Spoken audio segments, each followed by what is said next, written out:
তুরস্ক এমন একটি দেশ যে একদিকে নেটো জোটের সদস্য আর অন্যদিকে মুসলিম বিশ্বের একটি গুরুত্বপূর্ণ শক্তি। তুরস্কে রয়েছে শক্তিশালী সেনাবাহিনী, উন্নত ডিফেন্স ইন্ডাস্ট্রি এবং কৌশলগতভাবে ইউরোপ ও এশিয়ার মাঝখানে অবস্থান, যা তাকে বিশ্ব রাজনীতিতে অত্যন্ত গুরুত্বপূর্ণ করে তুলেছে। এছাড়াও তুরস্ক ফিলিস্তিন ইস্যুতে প্রায় সরব ভূমিকা রাখে। আর তুরস্কের এই অর্থনৈতিক ও সামরিক উন্নতির অনেকটাই এসেছে রেজেপ তাইয়িপ এরদোয়ান ক্ষমতায় আসার পর থেকে। তিনি এতটাই জনপ্রিয় যে গত 23 বছর যাবৎ তিনিই তুরস্ক শাসন করছেন। তার জনপ্রিয়তা শুধু তুরস্কেই নয়, বরং পুরো মুসলিম বিশ্বেও ব্যাপকভাবে ছড়িয়ে রয়েছে।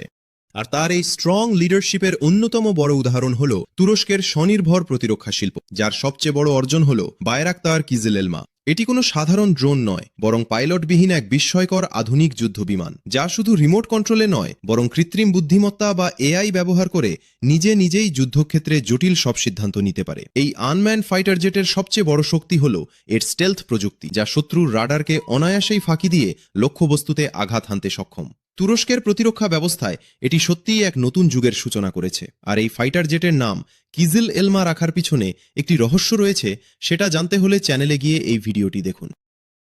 Subscribe.